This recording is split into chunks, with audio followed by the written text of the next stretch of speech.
Hello, everybody. Joe the Lawyer here with Tim from Gothridge Manor, and we are here for another awesome freaking show. We got to get a banner across the bottom. I keep forgetting to put the banners up there all the time whenever we do this. I hear it really builds the audience involvement and everything, so we That's got to right. get that going. We always have to have that going. Yeah. So Gotta have that. Yeah. gotta have it. So thanks for joining, everybody. Yeah, it's gonna be a good show tonight. I figured let's leverage the popularity of what's going on. With this whole the Game of Thrones and the House of Dragons and everything. I mean, in terms of looking at it as an exercise in world building, right? Because this is what we all do. All the DMs, we want to build awesome worlds, and the world building has been evolving over time since the history of D&D, and it started in fiction and it moved into the game aspects of it and all that. I'm thinking, what do we do? How do we do it? How can we use Game of Thrones and the House of the Dragon and to help look at what can we do for our own worlds using those tools? So I figured that'd be a decent topic for the evening. What do you think? I better be. That's what we put on the banner. I know. We're kind of fucked if it's not. We'd be boring everybody to death. We already lost one viewer. We're down to two. I suspect it's me and you. If they count probably. Us, I'm not sure. So we're talking to ourselves right now. Old man yelling at clouds and shit. But yeah. So I figured let's get rolling with that topic. But before we do, we always do a cool thing of the week, right? You got something? You know what? I do have something. Oh. All right. Wasn't sure what it was going to be actually this week, but I just looked over the right. So this is something I am working on. But all right, let's make you. But it actually pertains for tonight and everything. Let's bigify you here. There we go. Whoa, backwoods witchcraft, conjure and folk magic from Appalachia. Yep. Nice. Yeah. So I let's see. I've had this for a while, and I read through it. I should say I read through the first half of it, and then it's like typical me. I got halfway through it, and then I start reading a different book, and then this one just sort of got lost in the shuffle. Yep. But and Joe, since you've had experience in my campaign, you remember those people to the south before you can get to the Comor Forest, the kind of like the Appalachia kind of people. That you run it. Well, there was something with a tree and some dead people hanging from it. Was that those guys? Yeah, the redneck village. A little bit of West Virginia dropped into your campaign there. Right. So there's going to be I think they're going to be playing a bigger part in this next leg of the campaign. Right. I'm going to start developing that section of my campaign and maybe work that in because I think Paul's character, I think he's still playing a witch. He hasn't sent me anything yet though. I got yours and I got Vance's, and I haven't received Ken or Paul. So, but if Paul plays that witch, it's going to kind of play into it and everything. If not, it's no big deal. But it's something I'm gonna. But I'll talk more in detail for that, but I have a whole section of books where it's that kind of topic, like different, what I call like microcultures or different belief systems or different superstitions of a particular, and I got that back out, and that'll be my research now for the next day or two, and digging in for details and whatnot. So it's a good book. The guy, his name's Jake Richards, and he's actually a practitioner of it too. So he's lived there and raised there all his life. So he goes into details, and some of the stories he tells is pretty freaking entertaining. All right, that's cool. Yeah. That's cool. It's on Amazon. It's pretty cheap. If you like that kind of stuff, go grab it. Very good. We need to get affiliate links for you, Joe, so you can click on it. I know. It's just I don't want to start making money like beyond what the little pittance I'm making now until you know what I mean? Like I don't want to launch something like with this channel that makes money and for like a couple of years, because if I'm going to do it, knowing me, I got to do it right. It means I got to do an LLC. I got to, you know what I mean? I got to do all the shit, you know, and it's going to be a couple of years from now. I sort of plan on doing something when I get ready to publish something. So this is just practice. This is practice. This is like all this stuff. What we're doing now is fun. You make a little money, but I figure if I'm ever going to publish something, that's when I pump up the videos, pump out the content, get a Patreon, set up the see, get the affiliate links, all that shit, right? So you know, all that kind of stuff. But someday, you know, it'll happen someday. I just oh my god, what a pain in the ass it'll be, right? But who needs bullshit? I see what you go through with your shit on the Patreon, you know. Yeah, that's a lot of work. But it's self-inflicted too. So yeah. I'm a little bit of a masochist, but not that much. Not right now. I got a lot more going on. So, but my thing to share is sort of related to the topic as well. It is this. Make sure you embiggen yourself. Oh yes, I got to embiggen myself here. Yeah. Remove exit solo layout, and I will make myself solo layout. Make yourself. So there you go. So this is something that was put out back in the second edition days. It was this. There was a supplement that came out because Greyhawk was Guy Gox's thing, and it was kind of a sterile, boring ass.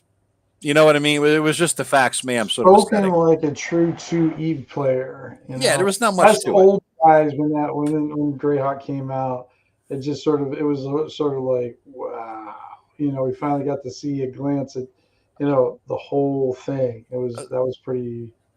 And then we learned after a while that it was like I think Rob referred to it as the 16-mile howling hexes or something like that because it was just the hexes were so big. There wasn't much detail either. It was left broad strokes, and it was such a boring classical medieval.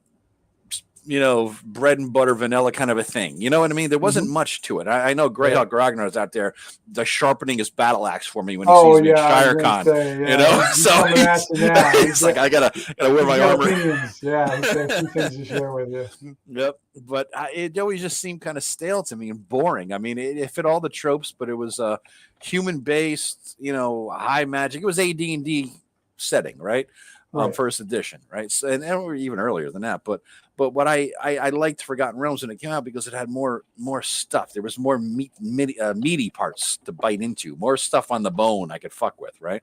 So I began to drop Greyhawk when that came out and fucked with that, and then that of course went off the fucking rails. If you get the Forgotten Realms gray box, the first edition, not the second edition one, the first edition gray box, plus the first few supplements like Waterdeep in the North and the Savage Frontier, you know, you have all you need really to run the Forgotten Realms. That's great shit. Yeah, it was really great shit though. But when there was basically they wanted to reboot in the second edition era. They wanted to reboot the whole world, right? And so they came out with an After the Ashes box set, I believe it was called. And it was basically there was the Orcus, Eas had Ius, whatever you call it. I used to call it Eas, I-U-Z. You know, started a war, and there was a history of it, and then there was like I think there might have been a battle system supplement or something like that. But there was a lot of war shit, and then brought in Carl Sargent to write about areas in the world, you know, pre-war and then after the war and what happened. And what he did in this book with the Marklands, this blew my mind because it gave me a new standard on how to do things, on how to look at things and how to view life. It was sort of like, freaking Henry Kissinger, as if he wrote a book on a setting. It was so realpolitik. It was so awesome. You know, there was so much to it that I could dig into. And I read and reread this book over and over again. And it's sort of set in my mind as sort of a standard, things to go for, what I should achieve or aim for, at least, if not achieve, you know, from the maps to the details, to the people, to the factions and all that. I mean, even I had a decent map here, you know, I can't fold it out because you won't see it, but there was another right in the middle of the book here. Let me show you another map that I thought was particularly good. There it is. This is like a really good, like, you know, political military map, you know, who has what territory and the overlaps and the you know, the Badlands, and, you know, it was just great. And the skirmish zones and all that. Right. And so it was just like really a fantastic thing. And it changed the way I view things. But I guess our topic, we're gonna touch a bit on George R.R. Martin's stuff. I guess it sort of makes sense that we start by talking about a little bit of time where we came from, because I think we all came from the same place. You know what I mean? We all started with Tolkien, and let's not get it wrong. We all started. Probably not you. You're old, but no, most of us. I just was not. I was still not a huge Tolkien fan. I mean, I get it. I know why people like it. Tolkien's just not for me. I mean, it's just not my. It's like the Rolling Stones. I'm not a big fan of the Rolling Stones. Tolkien's where I started, but I didn't stay there too long. Yeah, my brother loved it, but and he still does. But I didn't stick with him for too long. What I did was, I would read the fantasy books. What was it? The Belgariad, the Terry Brooks, right? Those books, and then I read the Macamia stuff by Raymond Feist, right? And all those books, there you go. Riders of Pern, Raymond Feist, McKimmey. Yes, exactly, Thaitis.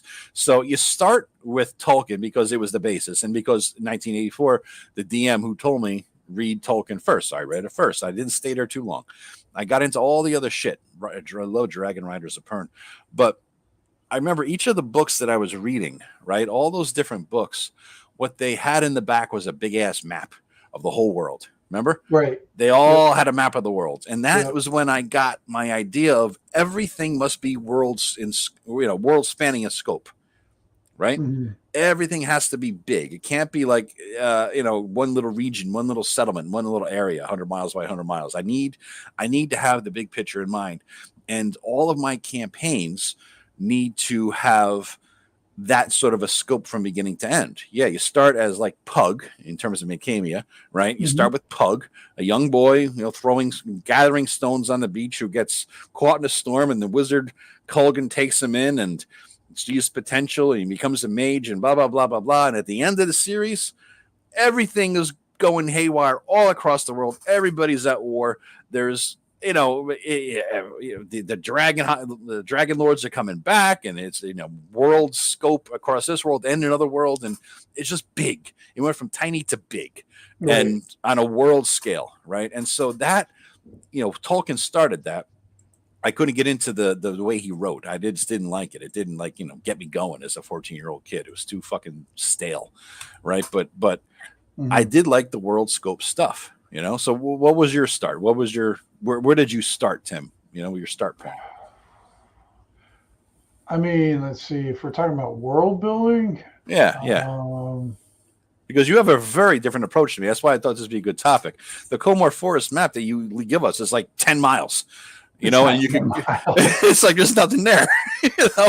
So I was so excited you're going to give us nothing there. See, like I kind of think of it as you guys just don't know what's out there yet. I've been asking. Yeah, well, that's what I'm saying. Like you guys have to, because as you guys explore, I fill in the map. Yeah. Kind of thing. But I don't just give it to you because you wouldn't know about it yet. Mm-hmm. I need to get a region map done. That's for sure. I want to get one of those done. But you don't have a need like I do, or like Rob does, because Rob and I are very similar in some ways. Our approach to it, we start big and drill down. Rob had it kind of built for him, just like you did in some ways. You guys took pre-made stuff, yes, we fucked with it, and then made it your own. Yes. So the world was already mapped out for you, so you didn't have to do that. And then of course there was supplements, and Greyhawk has numerous amounts of and Forgotten Realms. Forget about it. I mean, there's Forgotten Realms. Yeah, that kind of. I can still remember the first time I ever read about Forgotten Realms, and it was one of the Dragon issues where it was the first time I ever read anything about it and everything. Still remember that and thought how cool, because I thought the same thing, that Greyhawk just seemed kind of empty, but still kind of settled and uninspiring in a lot of ways. Yeah, good word. It was like reading an encyclopedia entry about countries. Well, because I got the first thing, the one with the original Darlene map in it. The folio one, right? The folio one. Yeah. And then I was reading the thing, and I'm like, you have this magnificent map. I mean, the map Yes. that Amazing. just really, as a kid, just the size of it, Oh the yeah. colors, just being able to see. Yeah, I love going through my adventure modules and then finding them on the map where they Yes. would be located. Yep. Just And that's another thing, Tim. You talk about when we started. I started with the box set. I didn't know there was a folio until I get into the OSR, and I got 2 Right. copies of the folio. So to me, D&D always had a built-in massive world. Right. D&D always had something like that. Whereas to you, it didn't, because you started earlier than me. Well, we had Judges Guild though. Yes. Rob had that, definitely. So, but while it did kind of have a world map, but Yeah. we mainly focused on like regional maps, and then I think Rob's the one who got into the bigger world stuff. But no, I come from more like, and I've said it 100 times on here, Thieves World. That was probably my first kind of world building. It showed me how to really layer in a lot of complicated issues in a small space. And how you could get a lot out of it, because I mean, if those who've read it, how many different things came, or cultures and races and the wars and how they affected it, and how it became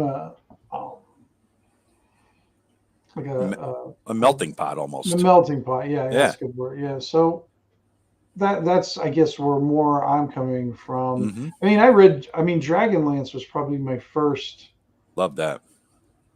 The very first ones. Because I remember, and it's another Dragon magazine. Dragon magazine had an advertisement for what was it? Dragons of Twilight, I think was the first book. And it was one of those ones where you could hang it, and it was like a little mini poster. And I actually hung that up on my wall.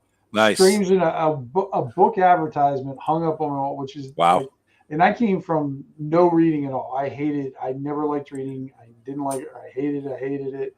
And then when I started doing role playing, that's when I started reading. That's what got me into all the reading. Yeah. And so a few years later, I'm putting posters of books on my fucking wall. Yeah. But I remember getting that and reading that, getting into Kryn's World? Kryn. Yep. Kryn. Kyrnn. I think Krynn. Yeah. Yep. And just remembering, like, I had a half a day of school. I just bought the book, and I couldn't wait to go home and start reading that book. And I wasn't going to do anything else. And that was so out of my character back then. Yeah. Completely bizarre. But so, I mean, I did get influenced by, different bits, but probably my heaviest influence on maybe like a world building would have to be Thieves World. That makes sense, dude. That completely makes sense for what you got going in all your campaigns that I played in here. Scorn, small town, a small city, a couple thousand people. People would say that's a starting village, but that's your big city in the area. And Houndstead has got 200 people, maybe a couple hundred on the outskirts. If that, right? Yeah, it depends on which phase of Houndstead you're in. Yeah. Like the later ones that you were in, they had more than that. But the early phases, there might be only like 100, if that.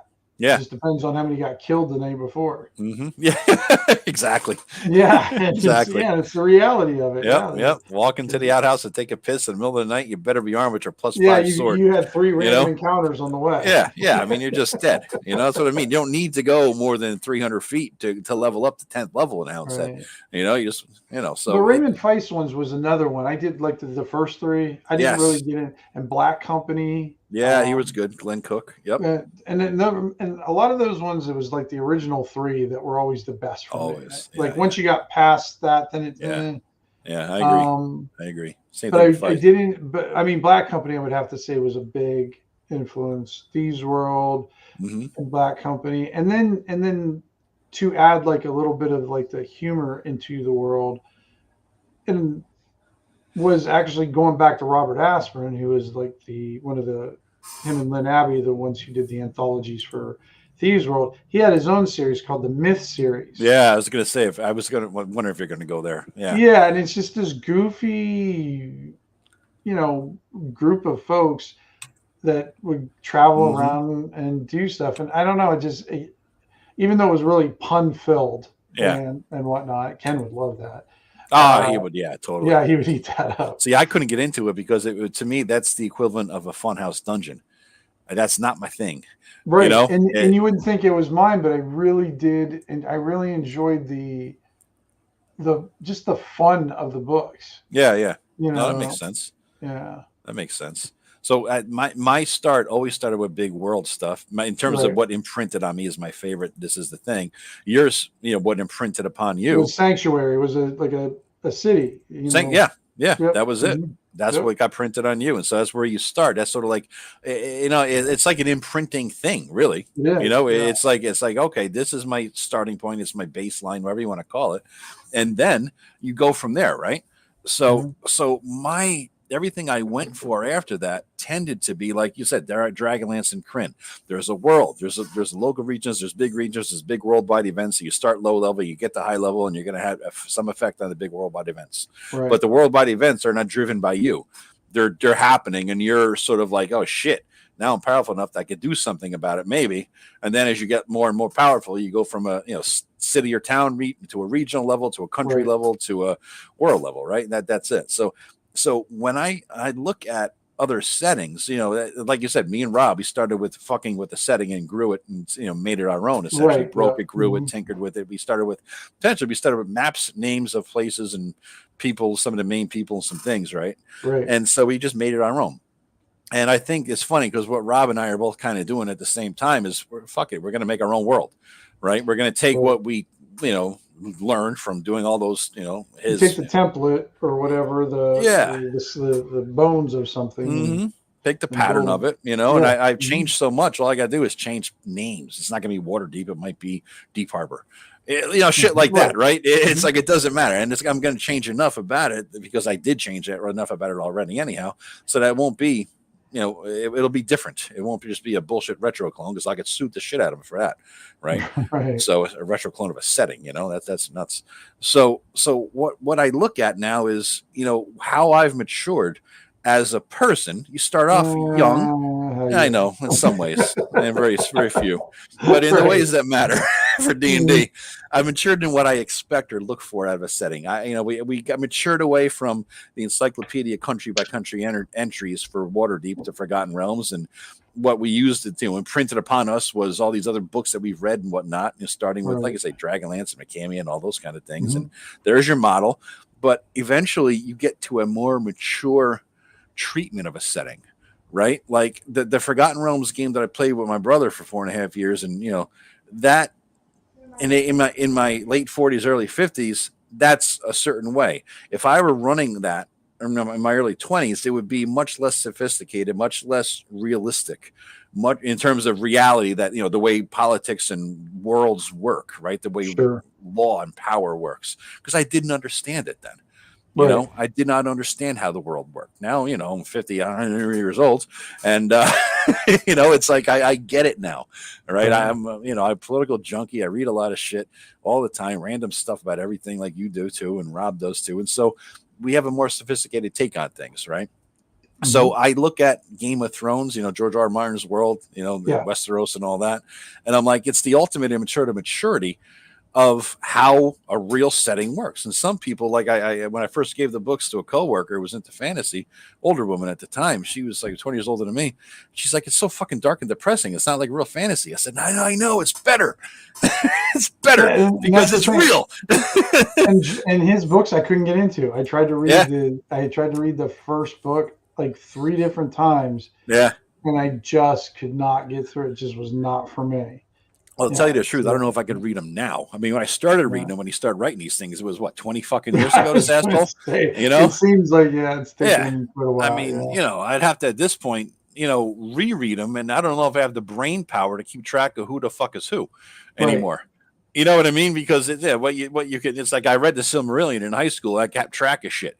Now, if I read the Silmarillion, that's like reading the Book of Genesis. I'm not keeping track of all those fucking names. Oh, I know. Yeah, I know you got your genealogies. I mean, yeah, family trees in there. Yeah. Yep. Who begot who, and all that shit, right? Yeah. I don't need that stuff, But it's a different story. Now, when I'm looking to create a world, I'll use all the other real life influences that I've gotten, and I would have. It's more of a darker place. Like, it's not going to be as dark and grim as George R.R. Martin. I don't know if he started the whole grimdark thing. That the wave of grimdark stuff that came from there, but he was definitely an influence on it. I mean, Elric is pretty grimdark. Yeah, I guess, but he's such a different thing from a different. Well, his is more of a ground level grimdark where what is Lord Fowl's Bane? I never read Lord Fowl's Bane. I have it. Yeah, I do too. I read it. Gosh, it's been a while though. Yeah, I remember liking that one. I mean, I did, and it's also like, what kind of mindset are you in when you're reading something? Because, I don't know. There's some books that you get the right book at the right time, and yes, you're so right. Yep. And then other times you could have had that book, and maybe it was a month earlier, and it just wouldn't have jived with you as much. Agreed. Or kind of like that. So sometimes timing has a lot to do with that. Mm-hmm. And when I read Lord Fowl's Bane, which was, like I said, a while ago, I was in the right space for it, so I just ate it up when I read it. So no, I get that. That makes complete sense to me. I start books sometimes, put them down, put them down, and then 3 years later, I'm like, why the fuck did I put this down? Right. Why didn't I finish it? Why? I was halfway through it. Build my world. You build your own world. Build my world. He's building a lot of supplements out there, but he is like churning out some very. Really is. I'll tell you what. Where was it? What's his world that he did off of Shadow Sun? I think Shadow Sun. Yeah. Yeah, it's getting praises on a lot. It seems like I'm seeing more and more about it in different places. Yeah. When you hire enough bots to, Russian bots, Tim, to just spam all the sites, it's just what happens. I mean, I gotta talk to him about that, because I gotta figure out, once I launch something, I'm gonna, where all the same Russian bots as Greg has hired. Right. I want to hire the same ones because they're actually good. Apparently, if they could get people talking good stuff about that. I mean, fuck my setting. I mean, Jesus, Jesus Christ. My bots are Prussian bots. Yeah. It's super map and he's today. working on his super map today. Yeah, nice. Big ass map. Yeah. Nice. Yeah. It's all going to be French and Spanish. That's I know it's going to be everything I can't pronounce. Yeah, exactly. I'll just be going. Yeah. They all sound the same too. All those words, all the French. Why does every French word sound the same? It's weird. Yeah, somewhere though in your French-based world, Greg, you got to have Julia Child in there as like a cook or somewhere, I must carve the bird. Middle East, really? Even more pronounceable words. Al Jazoa, Jozera, yeah. Sounds like a running back for the Eagles or something like that. That's true. Yeah. So I think when you look at down to the sort of the topic at hand, I know I have read the first 3 or 4 books, and then that was it of the George R.R. Martin first 3 or 4 books. All right. Yeah. I have never read I guess the books and the stories that this is based on, the current series, the I don't. Are there books for? I think they're just. There was like a book full of. I think it was weirdly written. It was basically like 4 or 5 different perspectives. So it was like you don't quite know what happened, right? So it was all the same story, but you didn't know what happened for real, and so it depends on point of view. Yeah, I know. That's a cool storytelling technique. Yeah. I can't remember the Japanese movie that got real famous for that, where this crime happened and it's told from 3 or 4 different perspectives. And it's really interesting. So the book did that. I have read books like that, and I do like those a lot. Those kind of books. Yeah, that's neat. I never read one, and I don't see myself reading that, honestly. But I because if it's not the complicated fucking thing like Game of Thrones, I don't have the mind power for it anymore. But But the first Game of Thrones book and this series, until it went off the fucking rails at season 7 or whatever the hell it was, it showed such a depth of like somebody who really knows how shit works. and just is applying it to a fantasy world that he created, right? With all the magic and mystery and wonder and pain, of everything in real life, right? Plus all the magic, mystery, wonder, and joys and pain of a fantasy setting. He melded it well, along with politics. Like Kissinger could have written this political story, unreliable narrator. Yes, that's what it is, Greg. Yep. Yeah. So it was just so well done. And I look at that and I'm like, this is a model for me. I want to focus on how things work. There's not going to be goody two shoes paladins ruling a kingdom like King fucking Arthur. No, that's not reality. That shit doesn't work like that. But King Arthur, you got to remember, King Arthur wasn't goody two shoes. If you go into real King Arthur, he was killing firstborn babies. He was doing some dark ass shit, and then his wife's banging his best friend, and there's a lot of Game of Thrones in Arthur once you start digging down in there and all that kind of stuff. So I mean, the Disney-fied version. That's it. You get, but when you get into the real King Arthur, the mythology for that is a lot darker than what people think of. Well, the gamified version, is what made it into Forgotten Realms. That's why you have Cormyr, the Kingdom of Cormyr, and Sembia, and the Dale Lands, and Elminster, the perfect, and Kelvin, the Blackstaff. Everybody's lawful good. You know what I mean? And then lawful good always wins out over anything evil. And that's not how this shit works, man. Everybody's chaotic gray. You know what I mean? Everything is gray in the middle, right? Neutral gray, I should say. And so people do what they got to do for power and glory and fame and all the reasons that drive human beings' desires and needs for whatever they want. All that stuff is that's really what it comes down to. So if I look at that, I see Game of Thrones as a great model for what I want to do. Yeah. It's not going to be as dark, but it will. I will try to make it as real as I possibly can. I think you do a pretty good job with presenting, like the differences between, the Gray Elves have their own very distinct thing, and it's kind of, I love interacting with them, even though they're all kind of wankers. But it's fun playing their game. I know that each one has their own set of beliefs or whatever, and I luckily my guy, I can play him so he's smart enough to realize what their weaknesses are. The best thing you can do to a Gray Elf to get them off guard is appeal to their intellectual vanity. Yeah, and you can pretty much manipulate them in doing things, or at least you increase your chances of being able to do that. Yep. And then you've got your dwarves, what drives them, and each race has their own. Like right now, they're more like I don't know how to say this. A homogenized group. See that again? Like they're all together. They have one kind of, but then once you get past that layer, with the Gray Elves, I start learning about the individuals, and then they're different things, and they're different ones. And even though they may still have the goal of all the Gray Elves, but now they, like my one guy became irrelevant, or he was no longer useful, but he was still a Gray Elf. And while even though they were going to kill him, he was still the Gray Elves as a whole were going to kill him. He was still proud to be a Gray Elf. Yeah. Because then, or else, what is he otherwise? Right. That's what he's hung his entire thing. And I think that's when world building gets the life from individuals. You mean, rather than big events.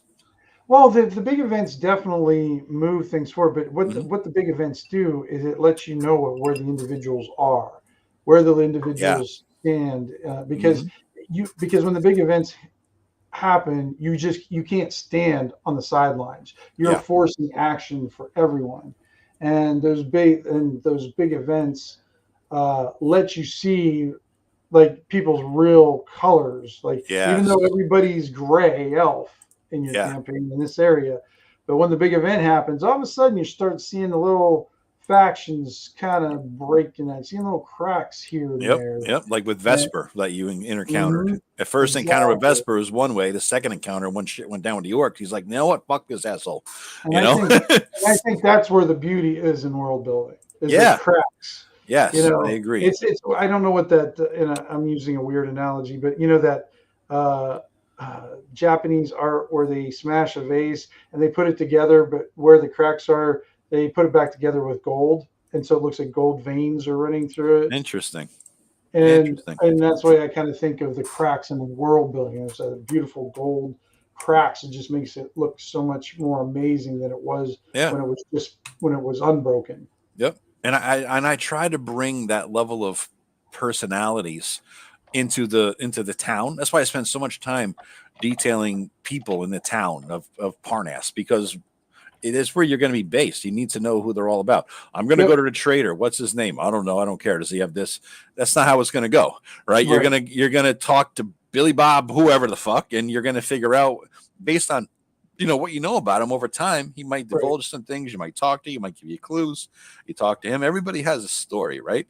Right. And these individual stories drive the stories of the town, the Right. region, the country, the world. All Right. these individual stories, and everybody's individual story is based on their personality, right? Look at Jamie Lannister, look at Tyrion Lannister. All these Mhm. guys have different motivations, different little stories, and that's what George R. R. Martin does so well. Is that everything in his world stems from the personalities of the players in the world. Everything in his world, he doesn't have things happen and then the PCs, for lack of a better word, of his books have to Right. deal with it. The PCs of his books make things happen, and then everybody has to deal with it, Right. right? That's the difference. That's what I kind of want to do. That's why I'm trying to develop all these people, personalities, and factions and interests. And you dive deeper. You should take notes because it might matter.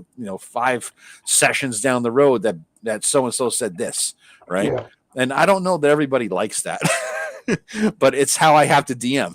Well, yeah, because like we were talking about last week, like session 0 and stuff. I'm not the kind of GM that wants to present 3 different ideas and let you Mm-hmm. guys pick, because it's just not that. I say, here's what I want to do. Who wants to play? Yeah. You Yes. know, Exactly. and because that's the way I have to Mm-hmm. do it Mm-hmm. myself.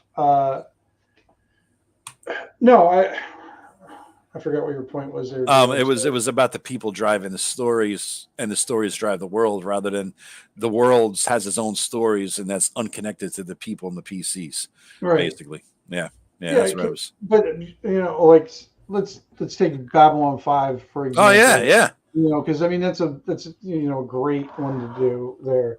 Yes. Because in a way, you've got the gathering of the different races in one place. You've got all the different personalities, and they represent each of the races. But then once you get to know them, then there's all these little things going underneath, Mm-hmm.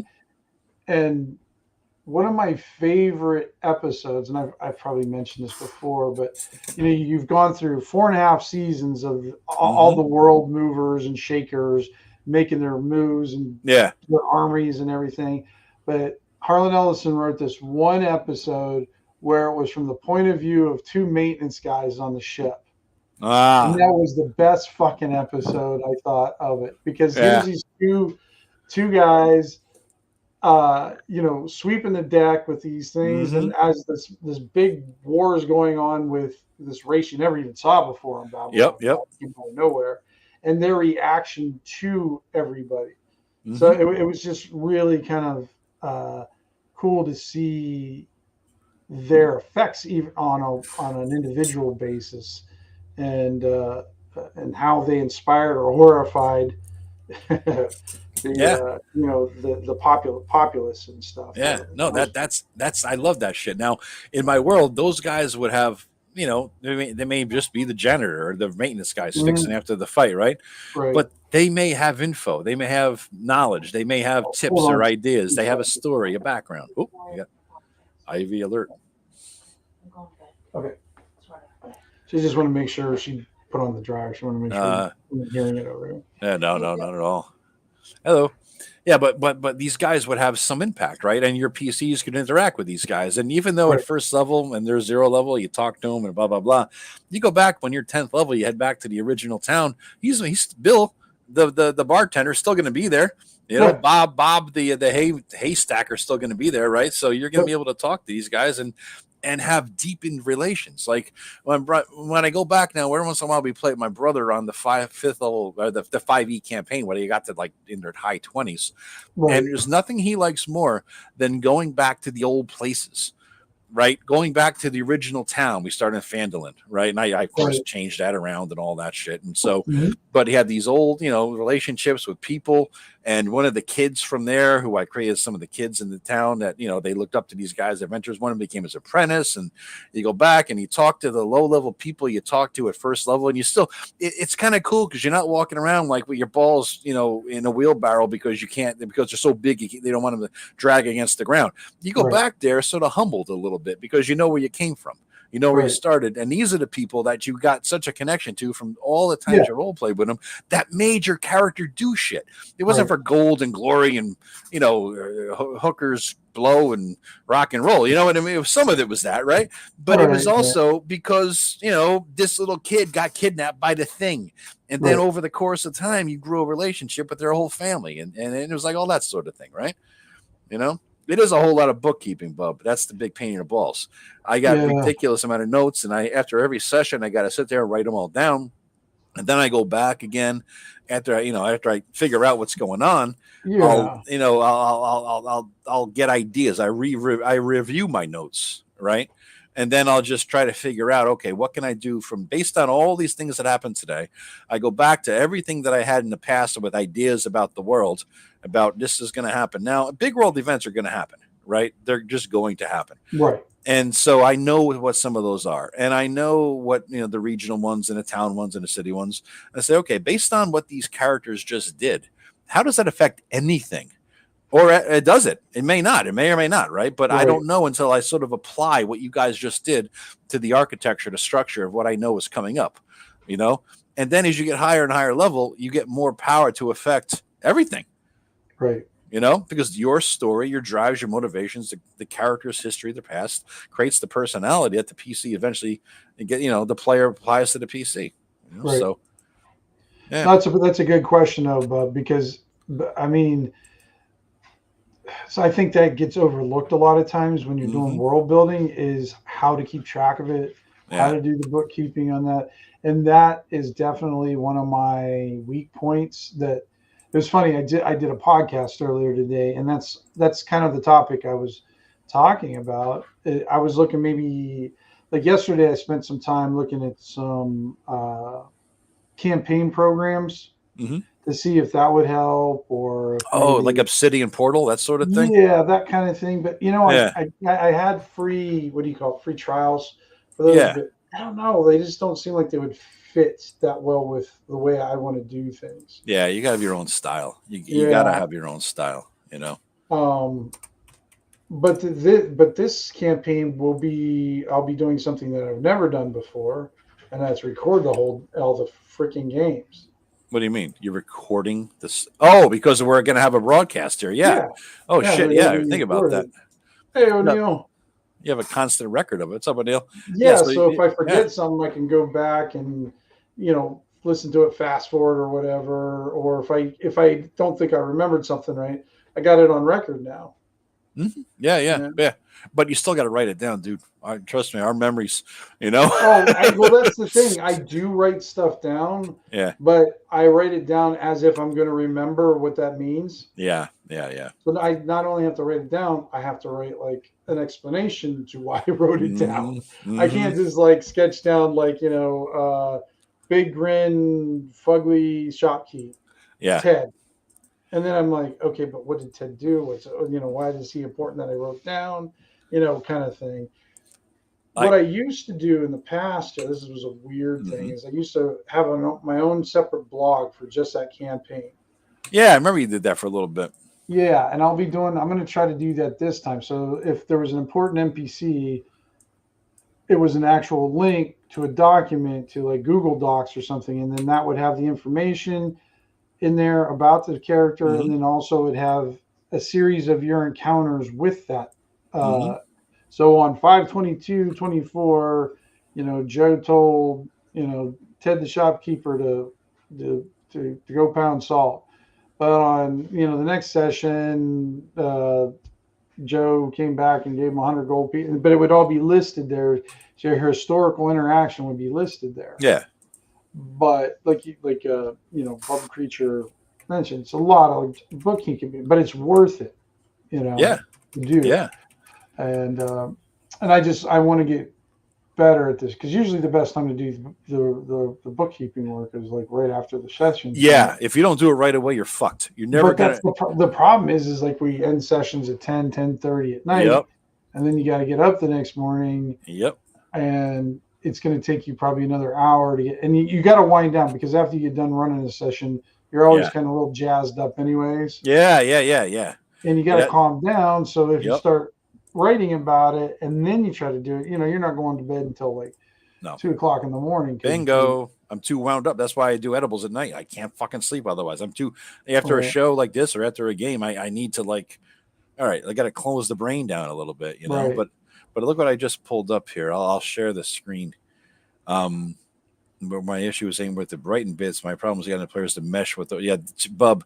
That's a huge thing. Before I show my screen, that because you have different kinds of players.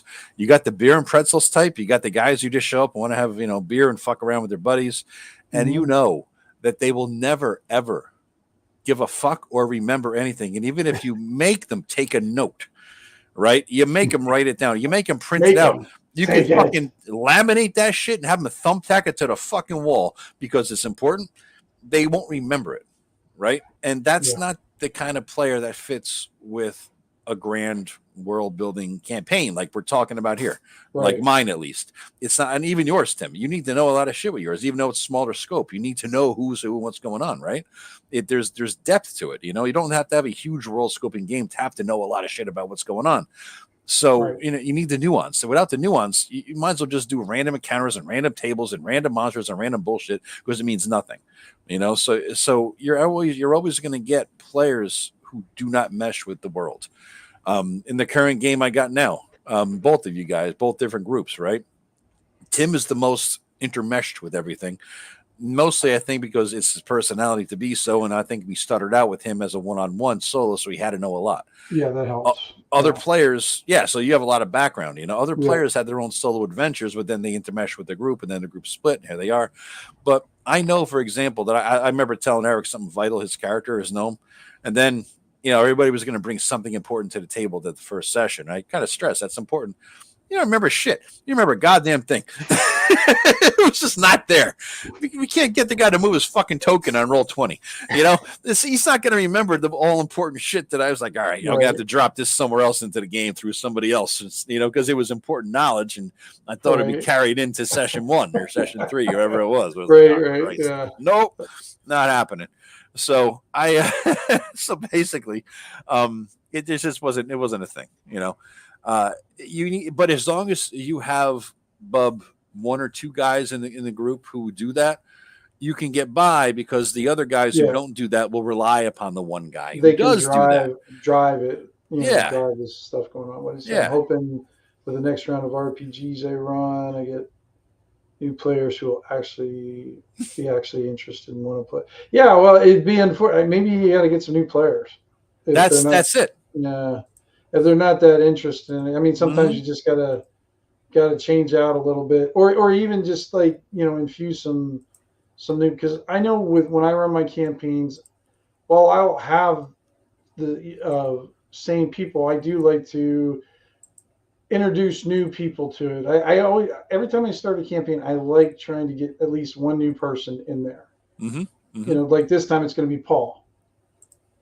So he'll be my new person, and then I got you two, and then Vance. I don't know if I ever ran Vance or anything. I mean, Vance and I game together for long time, years and stuff like that. Yeah, it's always been hit and miss with us. You know, we go together, but usually I think we're in the party together. Mm-hmm. So it'll be fun having Vance as a party member in the campaign. Mm-hmm. I mean, he unlike Jackson and you, he actually reads my stuff that he gets or whatever, and he actually makes his own adventures off of it. So he has a blog too. He has a blog. He's got a really good one. Yep. What I was thinking, Tim, is this is what I wanted to share before. You had where is it here? You were talking about, writing up a blog entry and for, to keep notes to yourself and this and that. What I used to do. Well, this is for the blog's actually for everybody. Well, that's just for myself. Yeah. Well, that's what I was thinking. I was going to say, because if you could actually do something where, like this, I think Blood Island is when I did it. When I actually did run, believe it or not, Greg, I did run fucking Blood Island back in the day.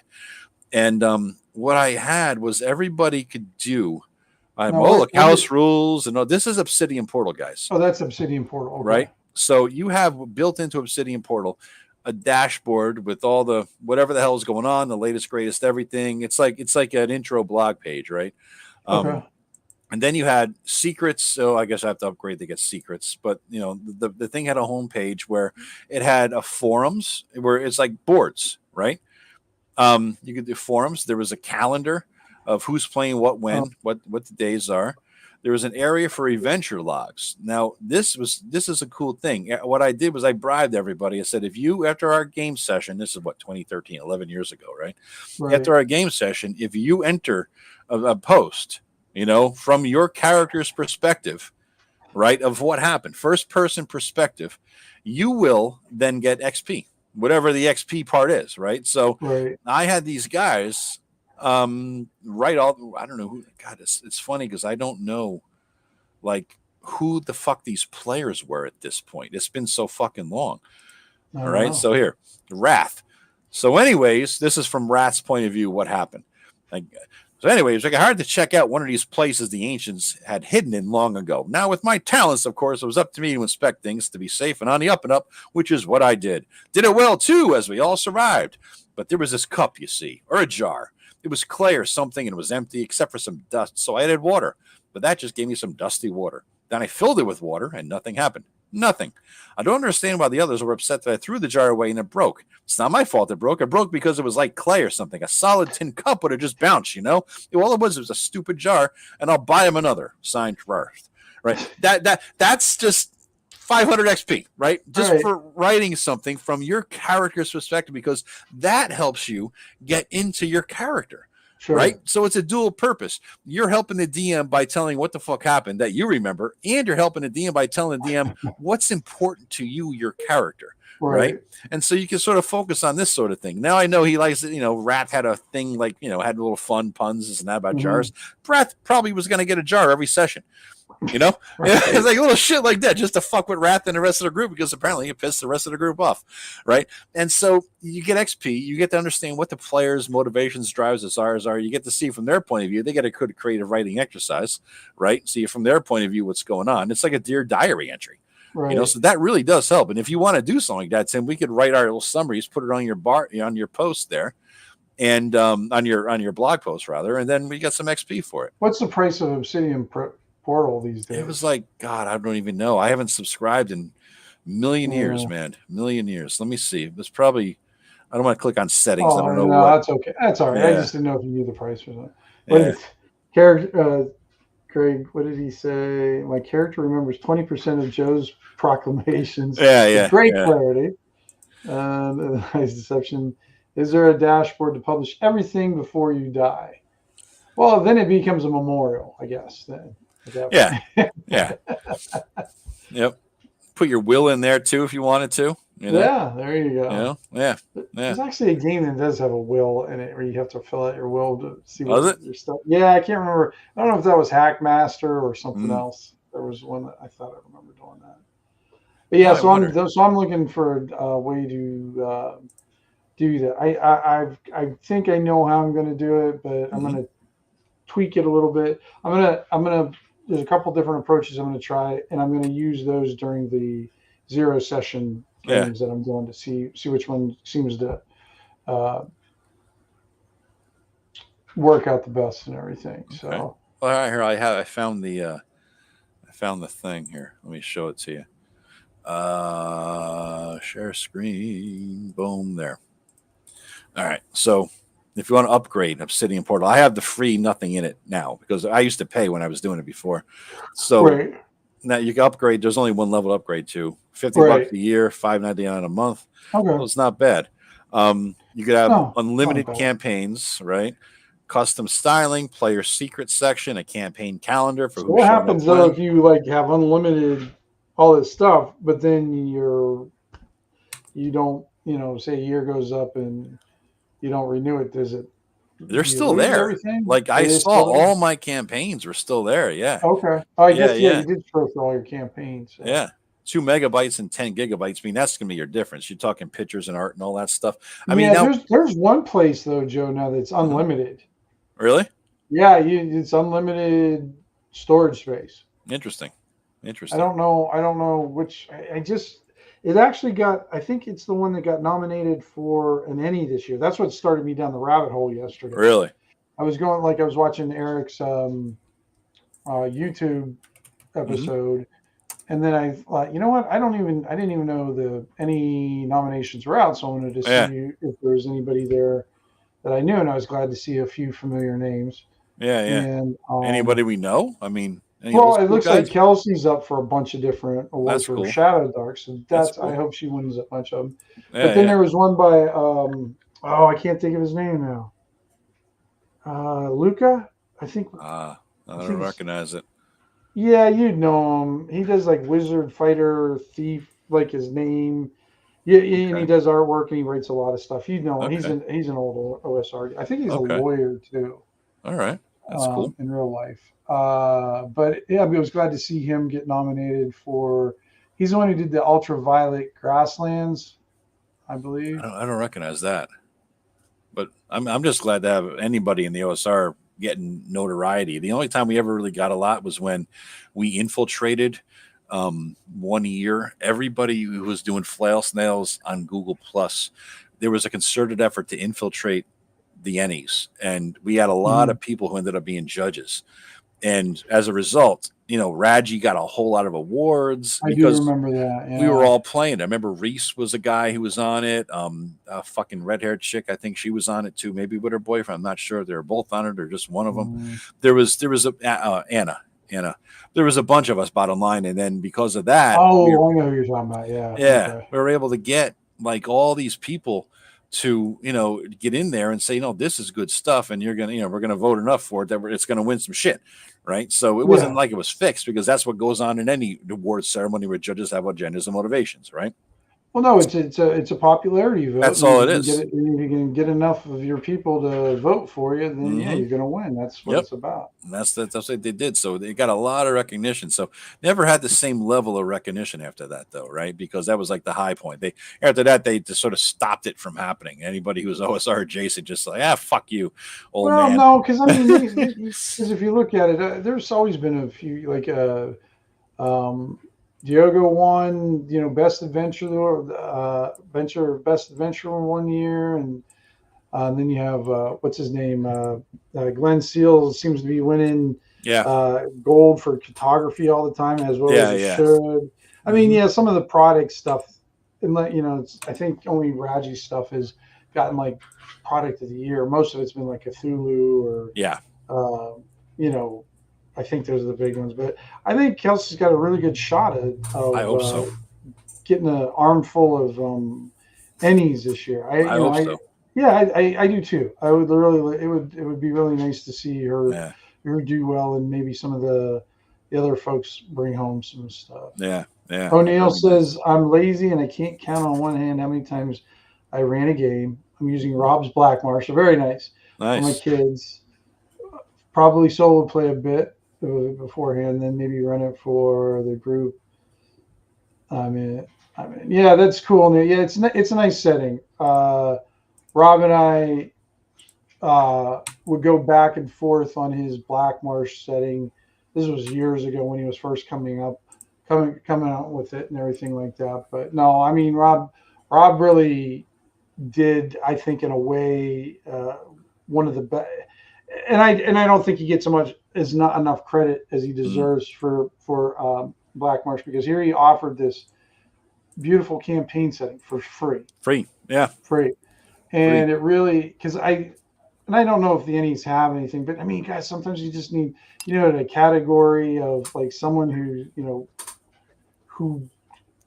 I don't know, influences something, or I don't know what it would be. Yeah. But Rob definitely deserves credit for having that campaign setting that really,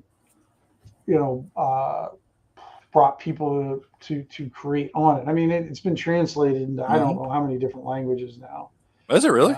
Yeah. Well, because it's under the Creative Commons license. Oh, okay. So, as far as I know, they would ask to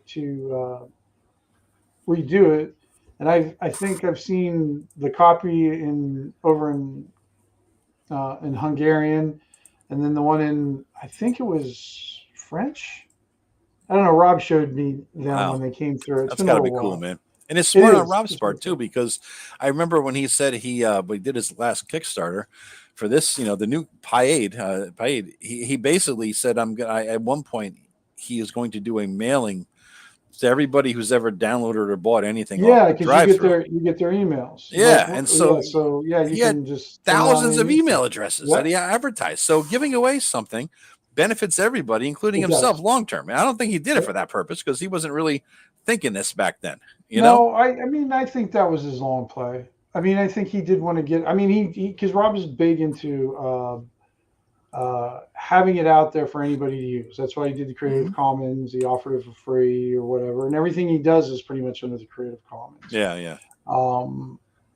Because he wants other people to be able to build on. I mean, that's something. Rob is very. That's one of his core beliefs. It's like a freeware guy. Yeah, he is. But I seeing the way he builds, it's a nice example of how Rob does things. And even though it's only kind of a surface level, you can see where the cracks are going to start. Yeah. Where you can really start digging in. It gives you a lot of places as a party or as a GM to dig into and like, this will be a perfect place to start from. Yep. We're like we were talking about, Greyhawk kind of lacked that when it originally came out. Yeah. And it acts as a model that you could use to build upon, because that's what we've been talking about tonight. Really, the theme of this stuff is what do we use and how do we use it as a model? And so you can get all that stuff that Rob has out there, the Isle of Paid, and Black Marsh, and use those two as a model for like how to develop a region, an area. There's a lot of good info in there. And of course, that'll help you world build right there. Yeah. Make a fantasy sandbox. Yeah. Exactly. Rob did a fantastic, except for the first chapter. I'm still going to give him shit for that. What's the matter? I'm still giving him shit for starting his how to build a fantasy sandbox and starting out with air currents or water currents and shit like that. As the editor, when I came across that, I'm like, oh, fuck me. What did I agree to? Yeah. Oh, God. And then the funny thing is all the arrows are just pointing left, or they're all swirling to the right. Yeah. Like, that was, but yeah. But again, it's a model, right? It's a model to use. And when I say Isle of Paid, that's sort of my lumping in with how to build a fantasy sandbox, because it's an example of a regional world building, and you get a real life example with the island that he's created along the way. Right. So you got the island is created throughout the course of how to make a fantasy sandbox, and you get both things at once, Yeah, absolutely. Yeah. And you're using the Southlands. Very cool. Yeah, the Southlands are fun. And if you guys ever get a chance, what's interesting with Rob is years ago he did these 2 books for Goodman Games back when 4E was out, and Goodman wanted to do more 4E version, and Rob and I talked, and we kind of neither one of us liked 4th edition, so we kind of fought back on it for that. But they're the Points of Light books. Yep. Yeah, there you go. I'm looking at Points of Light. You got 2 Points of Light books. All of those are very, very good to start. Like, I mean, they're good. They're good for world building because you can take sections of it and just throw it into your campaign and everything. Yeah. And Yeah. it's really good. Yep. One of the most fascinating things about the points of light, especially in the first one, he actually has a god level. So he's taken like the swamp of I don't know, it's set swamp. I can't remember what swamp it is in set. Mm-hmm. He's taken that and he's actually made it into a hex crawl. So you can hex crawl in God in a god's domain. And Jesus. it's cool. And it's cool. That is pretty cool. Yeah. I've never read Points of Life, believe it or not. I've never read it. Oh, I'm shocked. Yeah, I got to find a copy, but these are the sorts of things and tools, though, that you guys should just, if you want to build out your world, find your model. I guess that's really the theme of this. We started out talking about, House of the Dragon, Game of Thrones and all that as my latest sort of evolved model. And along the way, we came across, Carl Sargent. I remember an interview, somewhere in the middle in the 90s with Carl Sargent. I read years later that he did, talking about why, because these books were both loved and hated. They were hated, a lot of it because the purists of Greyhawk said, it's not Gary, fuck that, I don't like what he did, the changes, blah, blah, blah. But they were loved because it brought a level of a sophistication to world building, especially when you just applied it to a world that already existed. You could see what you could do with something. Like, wow, if he could do this with this world, I could do this with this world. I can make it change into whatever I want it to be, right? I could break it. And so, the war, the Greyhawk Wars and the After the Ashes box set and what he did on the supplements here, they were fantastic because it's like, I could do all this to my own place. And here's a model of what I can do. I could get into the Henry Kissinger level of realpolitik aspects of it. I could get into the nitty gritty of war. I could, you break down what happens in wars, from, supply mission raids to defend the keep, to attack the thing, to all, the intelligence operations. It's like, wow, he's applying real life military shit to this. And he's applying real life economics to this. And he got so deep into the characters, even though some of our caricatures and archetypes, there was a lot of characters with a depth of personality, NPC wise, that you could interact with. And those personalities drove what was going on. And in this interview, he talked about how he approached, this, writing this up. And essentially what he was saying was that, so then I think, what happens next? And if this happens, what happens next? And if these two things happen, then when they happen at the same time, then what happens next? And that's exactly the way I think. It's like pool balls on the table. This hits this, and that hits those three, and these three bang off and hit those two. So what happens? And so we were talking earlier about post game. I jot down all the notes of what happened, right? Mm-hmm. And then, in order to calm down, I go out of my deck with a drink and a little bit of bowl of something, and puff a little bit. I'll sit there, look at the stars, and I will think, what happens next? Very nice. What happens next? All the pool balls that this PC group just set into motion across my town, world, region, forest, country, whatever. What did their pool balls just do? What happens next? That's what Carl Sargent did for me, is he made me think along those lines for D&D. Yeah. That was the good thing about it. And so you look at Game of Thrones, everything in there, what happens next? Jaime's a dick. He does this. What happens next? That's what it is. And these dickhead personality behaviors, or these generous personality behaviors, or these whatever personality behaviors dictate what happens next. I said what happens next a whole lot here. You did. I did. But that's you get it. You get the point. Anybody? We have a few questions in there that have been going pretty good. Let me see. What was it? Tub, and you're still here. Does it? Bub, I'm sorry. Bub, does that make sense? What have we been talking about? Is there anything else you got? You say you're right now doing the same thing. So, if you're still there. Still there. I'm just looking at it. So, Tim, what are you doing now? When you said you're finally expanding the region, you're putting Eastgate or whatever to the north, or wherever it is, you're gonna, you know what I mean? You said you're finally writing a regional map. What drove that? Drawing a regional map, because because more and more of that stuff is gonna come into play. I mean, because you're interacting more, because when I run a campaign, my campaign's not just to create adventures for you. It's to help me do more world building. That's how I build my world building, is through play. From the ground up. Yeah, in a way. I mean, I have my bare bones, conceived stuff, but does that survive contact with the players? The enemy? No. Yeah. So, and what you guys do with it, and then that helps me kind of formulate where I want to go, or like, Mm-hmm. yeah, no, I want to add that. I didn't Mm-hmm. like that so much, so I'm gonna kind of maybe go a different direction with that. That's why I don't mind kind of concentrating in different areas and fleshing them out before, like with in the years past, to help Rob flesh out his campaign and his world more. We would do themed campaigns. So we would all play mages, and then all Yeah. of a sudden, the Mage Guild, we would get in real depth with that. We'd learn Mm-hmm. all the inner workings of what's going on. Mm-hmm. We had a campaign of Thieves Guild. We had a Mm-hmm. campaign of Police. playing the city guards. Yeah. Yeah, Yeah. yeah, That's and fun. that really helped us flesh out how do the city guards work? How do the Yep. city guards put up with adventurers, and how do Yep. they handle adventures?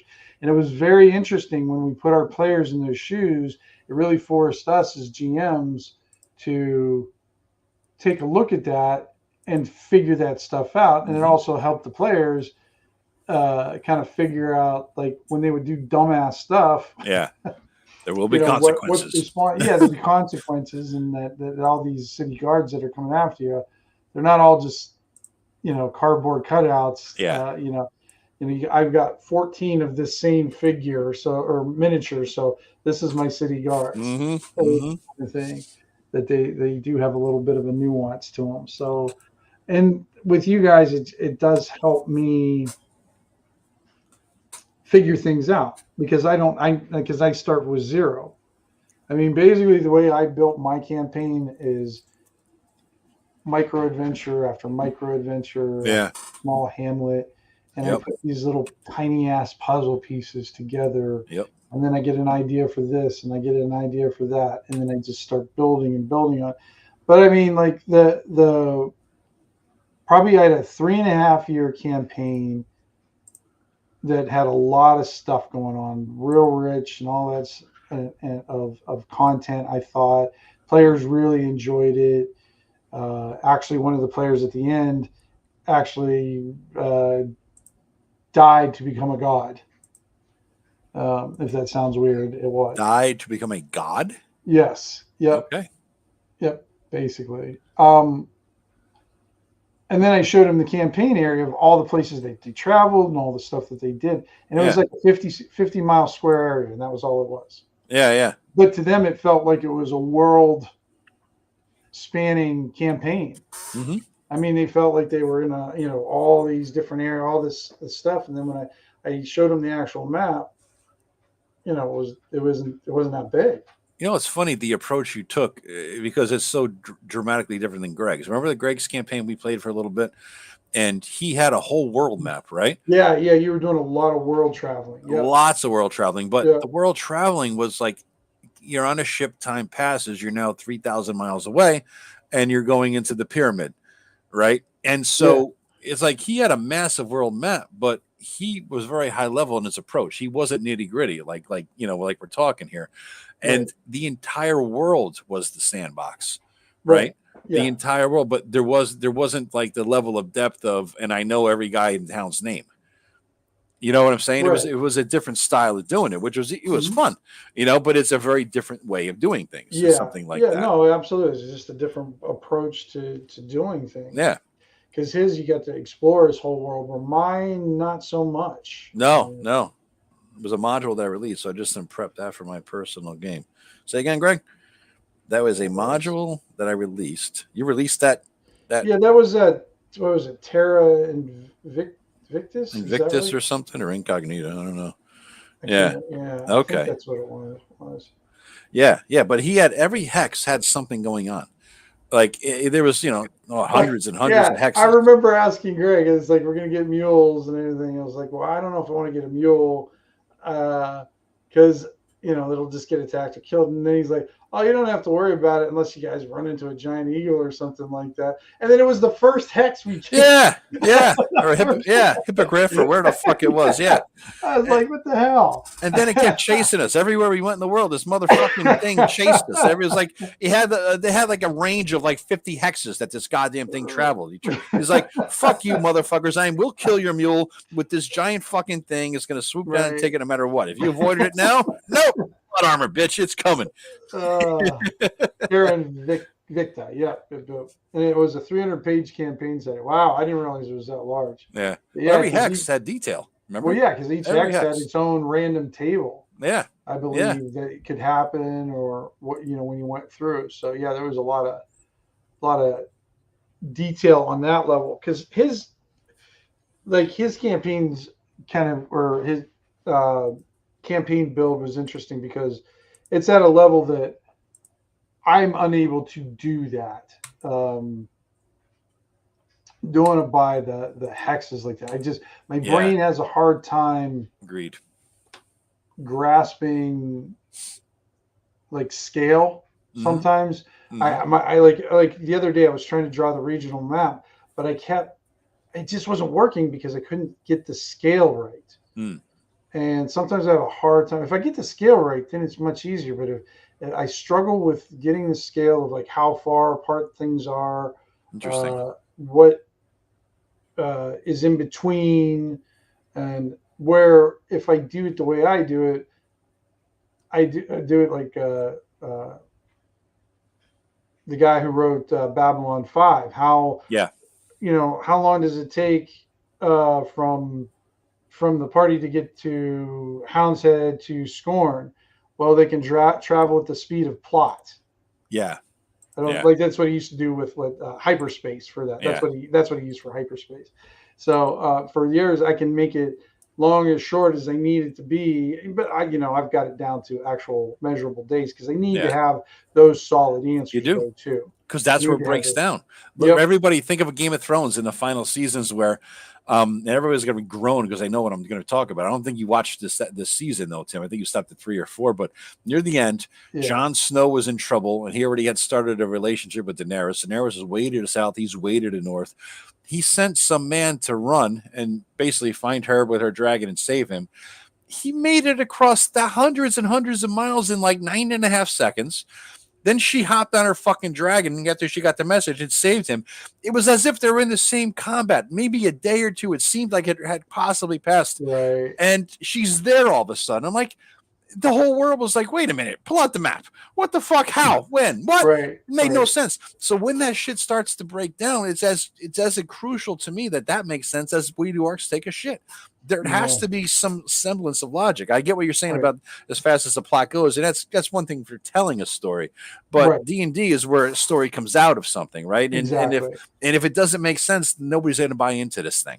Right. Nobody's going to buy into it. Later, Greg. Because then you'll go, well, last time it only took us 3 days. Exactly. And then you're fucked. You always have to measure. I keep track of days. I have calendars.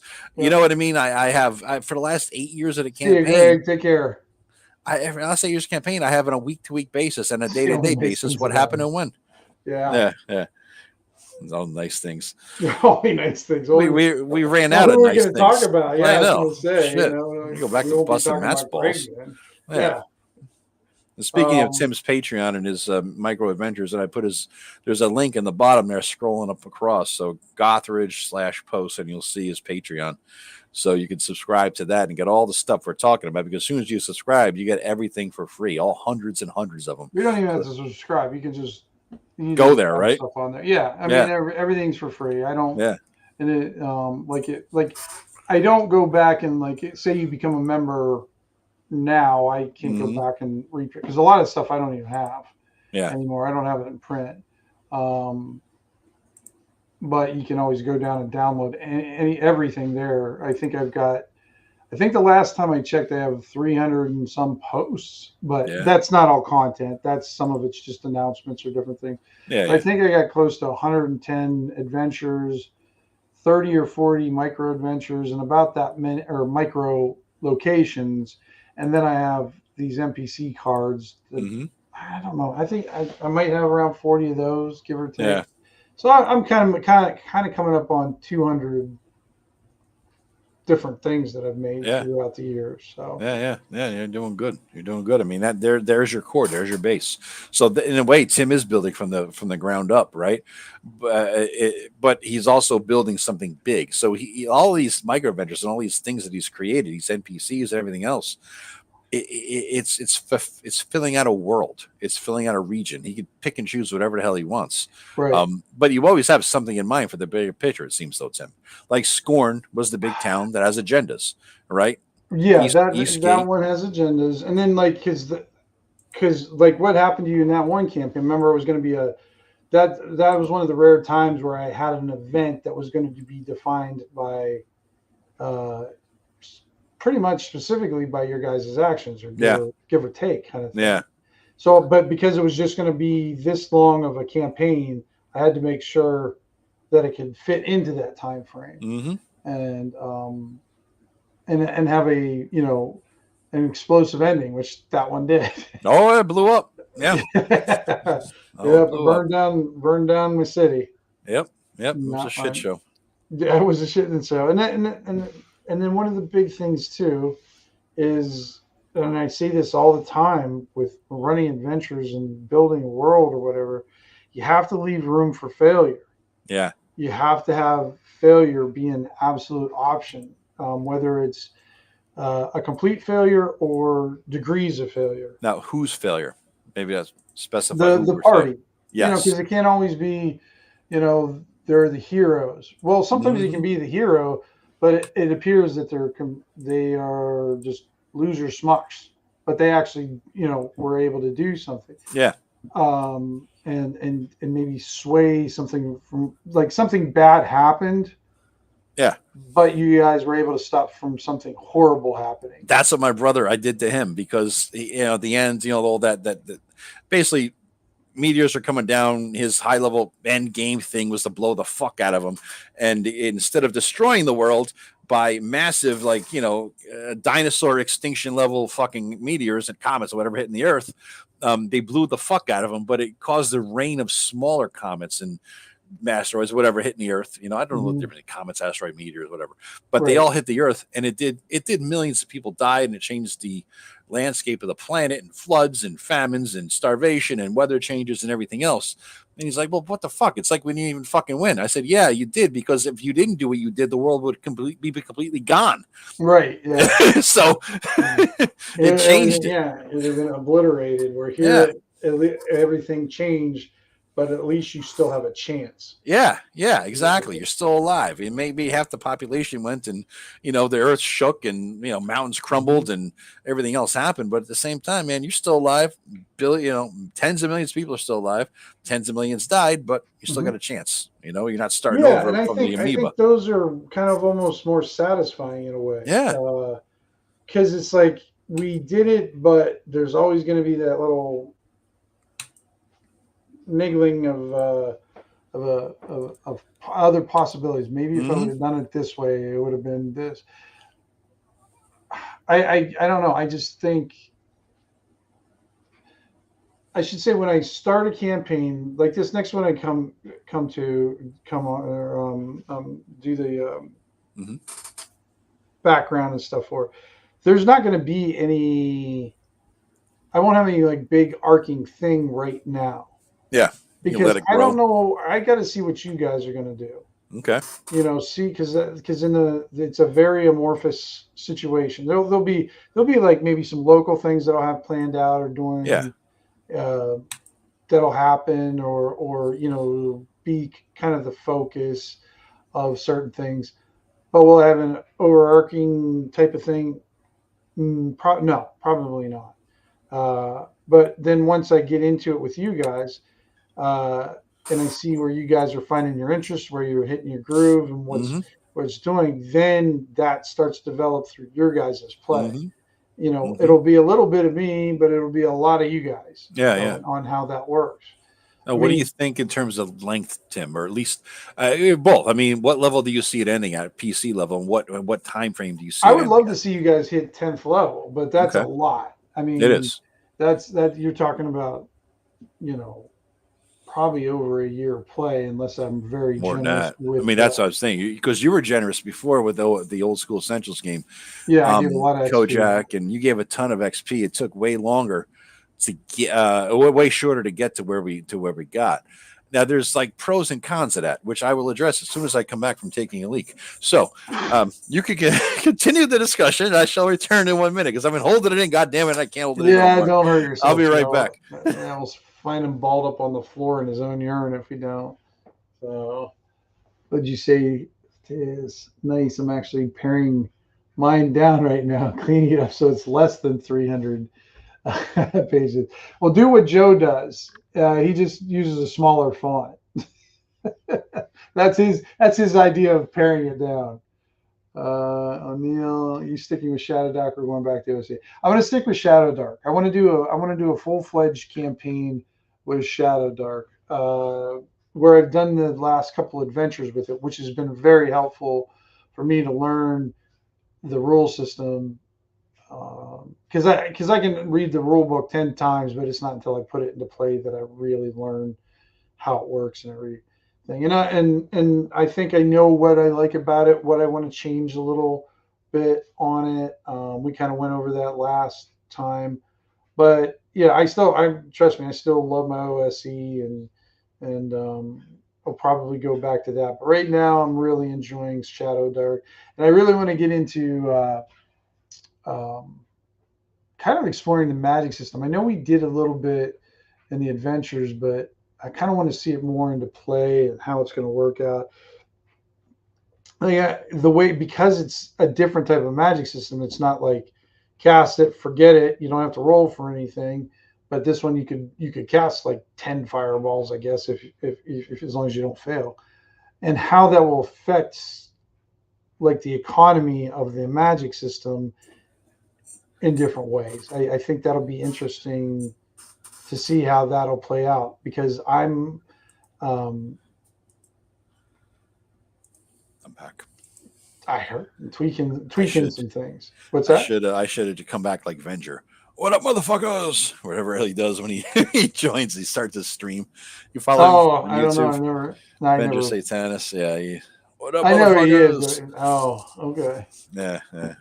That's all right. Well, I never looked at him. He's economy and magic. Yeah, because that's one of the things that's going to be interesting to learn when I run Shadow Dark, how the economy of magic changes because of the system it uses. Because I'm very, very used to the Vancian type of magic and the economy of that. Oh, I thought you meant the economic, like the monetary economy around. No, magic. I'm talking about the magic one. Okay. Spells itself one, because this one is because the Vancian magic is pretty well known, basic, used it for hundreds of years. And we know how that works. We know where scrolls fit in. We know where the magic rings fit in. We know all this stuff. Where in Shadow Dark, it's going to be different because it's not the same. Like I said, you could cast 10 fireballs if you wanted to, as long as you don't fail. Don't fail. Exactly. Right. You could be a god, or the odds are eventually. Or you could be a torch. Yeah. Exactly. That's one of the choices. And I'm kind of interested in seeing how that's going to play out. You're still going to play your just your badass fighter, dude. I got the stats, and you saw the character sheet, right? I shared that. I saw that you sent it to me. I haven't had a chance, but Vance sent me 2 because he knows we're all going to die. So and then Paul and Ken said that they were going to send me. I don't know when Paul said he was going to send me. Next, he said this coming weekend. He just texted us and said, this weekend, he's on vacation or something. And I think Ken is going to do his. He said he was going to do it today. But I don't think it came or whatever the hell. Yeah. But once I get those, then I'm going to probably next week I'll start scheduling one-on-one sessions with folks. My guy is still not really bad. I mean, he ended up with the same hit points and the same first. Let me see. I'll share the. Well, I told you could keep. That was your original rolls. That's ended up pretty good. So here's my scaled back at first. That's with him rolling. Just rolling. And plus I got the first the very first, what do you call it? The talent roll was +2. Yeah, so you got +2. So I dropped that into con. Yeah, and that gives you an 18 con. Yeah. So he let me swap out my intelligence for my strength, I think it was, because he said you could swap 2 stats. Yeah, for Shadow Dark, I'll let them switch out. Yeah. 2 stats. So I ended up Columbo the Dwarf first level, right? So he has Yep. 10 hit points. Before he had 27 or something. So now he's down, 10. Well, that's because he was 5th level. Yeah, he rolled poorly at every level for hit points. AC 15 because all I got is leather. Yeah, but you got to remember you're a dwarf, so you get to roll with advantage. Your hit I points. do, yeah. And hopefully I'll have better hit points with this guy because as I level, will. I gotta have to. I mean, I know you don't get the con bonus every level, but no, just the first level. Just but the first. Having +4 hit points at first level is almost having a whole different guy. That's another hit you can take. And not only that, but look at the slots, dude. I mean, because I'm a fighter, I get to keep. I get 4 extra slots because I keep my con bonus towards slots, right? So I got you broke it. 22 slots. I have 22 slots. I had to write it down here under other, So yeah, but the thing is, with my shit money rolls, and even if it was a great money roll, it ain't gonna be that good. I ended up with an average. I rolled 30, right? So if was it 5d6 or whatever, and I forget, but I ended up with 30 silver because you do your silver system. Yeah. And by the time I got the sword, shield, and leather armor, I had 1 silver left. I got nothing. I know, but that's why I like the way Shadow Dark does their money though, because it's very you gotta be very economical with your spending. Very frugal because you really do. You're not going to get a lot. And that actually lends sort of before I went to take a leak, I was going to get into something where I was saying that there's benefits and disadvantages to what you did. In terms of what the way you did it was you basically said you're going to get, if you kill the monsters and you get the treasure, blah blah blah, the group would get 1,000 XP. Normally we'd have to split it 5 ways, but you said each person gets 1,000 XP. So we effectively leveled up 4 to 5 times faster under OSC than we would have, right? Yeah. Assuming that kind of math works. Because I gave you XP for like showing up, pretty much everything. Yeah. Monsters, for treasure, for showing up, for finding different places. Yep. But I'll be doing that though in this one too, because I think exploration XP is underlooked a lot of times. I think finding sites and discovering sites is worth an XP. Yeah, I agree. And what's the other thing I give XP for? Surviving, just showing up, you give XP. Well, just showing up, and then just sometimes the interactions with folks. I mean, if they yes, you did do stuff like that. Good role playing stuff. Good role playing, or just real smart play, or just fun play. I do like awarding XP for that. And the nice thing about Shadow Dark too, with their easy XP system, I'll give you a point for that. I'll give you a point for that. I mean, granted, it's almost the same, but it's simpler and it's easier, but still kind of difficult. Yeah, I guess in a way, because every time you reach first level, it's 10, then go back to 0. And start at 0 again. 20, and then your third level, back to 0, and then you go up to 30. So it's a very stepped. It doesn't have like the plateau play that sometimes OSC falls into. What the difference between the two styles of doing it with fast progression or slow progression is, I think the faster the progression, the more you sacrifice immersion, because immersion comes from more sessions, right? And so there's a level of immersion that you'll get to know every single person in that starting village because you've been there many more sessions, right? Right, but think about it, Joe. Did you feel like you lacked immersion when I did do the fast? No. A lot of that I think was because it was one-on-one too. Well, no. I'm talking about when I did the group, because when I did the group stuff, that's when I was doing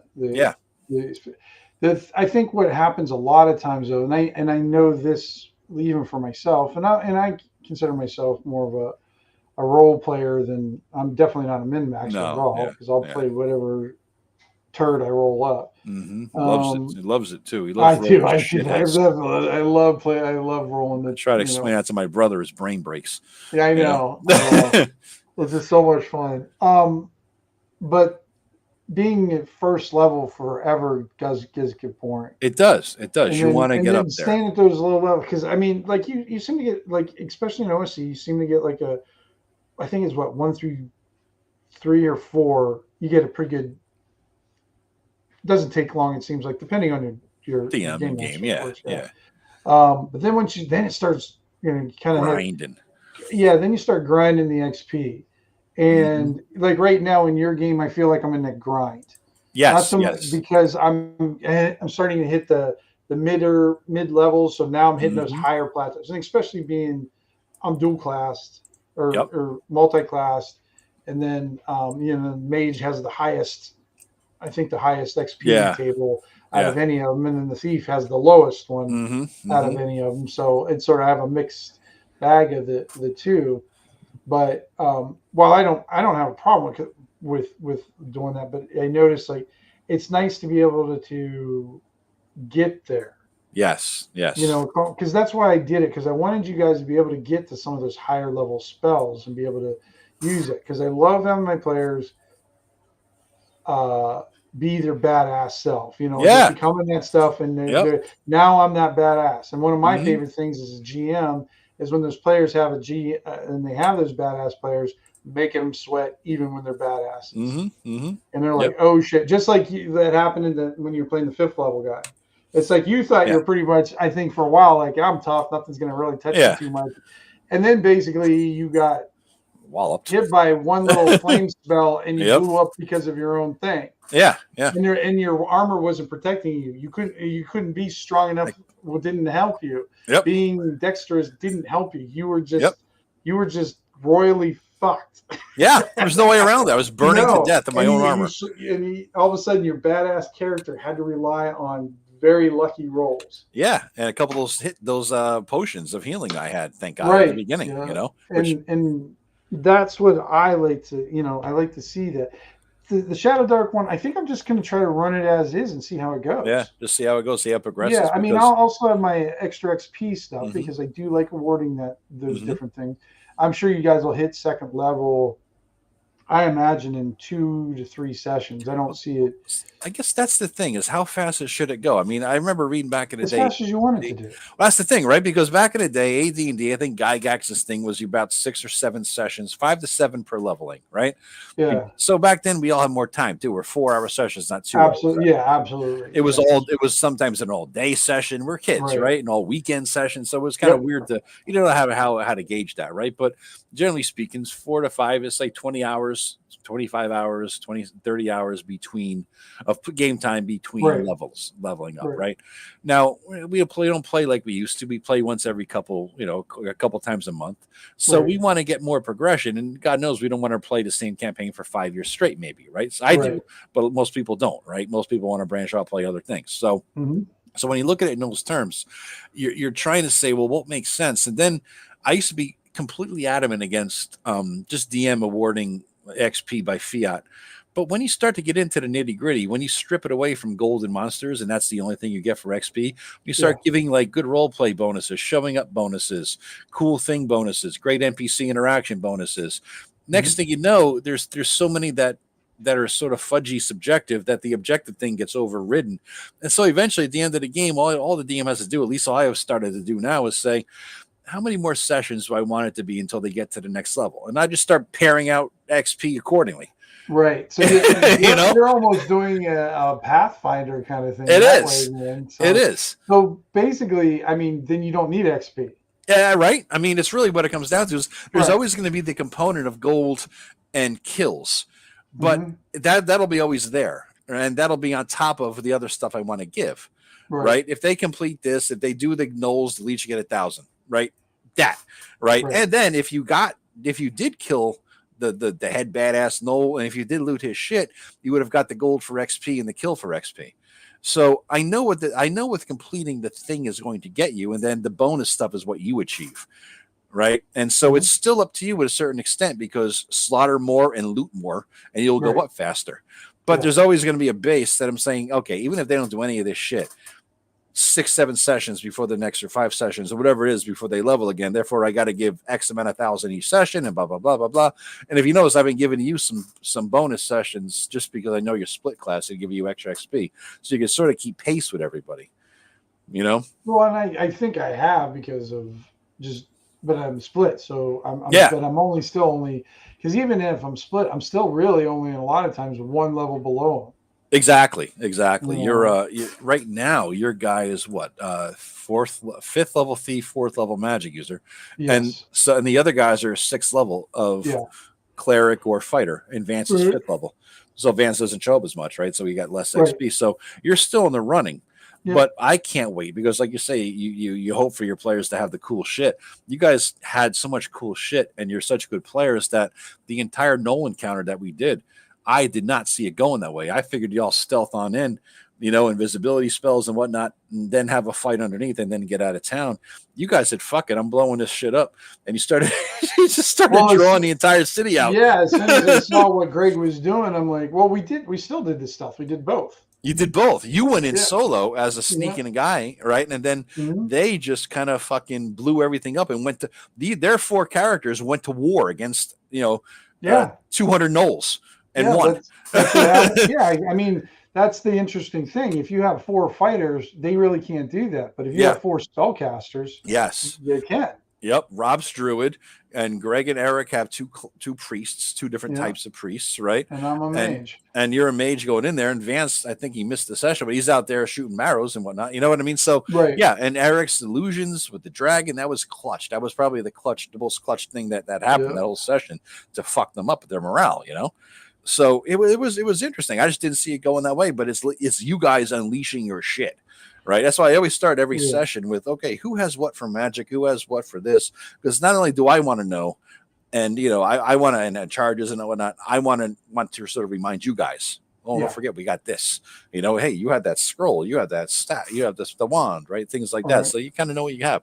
But, Tim, I can't wait until you turn into a 5th level mage and get Fireball for the fucking first time.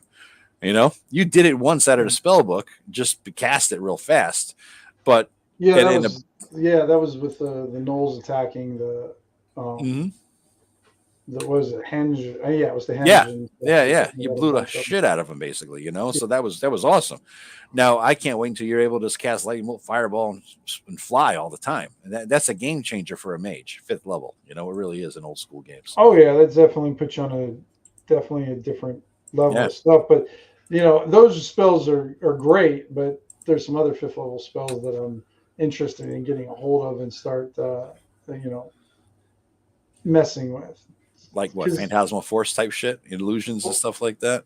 Just I don't know, I can't remember what, but there's a few of them that I'm looking to get a hold of that while I like those, they're just they're like the hammer, the crude tools, and I like using a little bit more subtle tools sometimes and whatnot. So I'm looking forward to getting a few of those and putting them into play and seeing.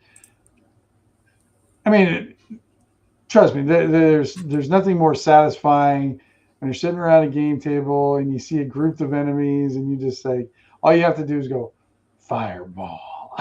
Yeah, it's just satisfying. Yeah, that's the mage's thing. It's like you finally hit where you call yourself a mage. You know what I mean? Right. It's sort of like a guy getting laid for the first time. You're like, yes, it's like, and it almost feels as good when you blow a whole ton of shit. People or beings up. My God, it's so. Yeah, oh my God, it's fantastic, man. So Tay said, advancing magic has a place, but honestly, there are a lot of magic systems that are pretty cool and don't get enough use in RPGs. Yeah, and I'm that's what I'm saying. I'm really kind of curious to see what the long-term play with the magic system for Shadow Dark's going to do. I know Joe does not like it. Don't like it. Yeah. That's why I'm playing a fighter, honestly. Yeah, I know. So, but that's fine. Because of the different. I hope they use different magic folks. Like I hope they don't just play 2 clerics or 2. I think Paul might still be choosing to be a witch, and then Ken. I don't know if he's sticking with that guy or not. I know he talked about it. But, yeah, he's back and forth. And what's Vance doing? Do you know? Oh, you sent it to you, right? You should. Yeah, let me check here. Oh, you know what? It's on my phone. Give me 1 second. Because Vance did not play with us really. He was out of in the middle. He was hunting Bigfoot or something. Yeah.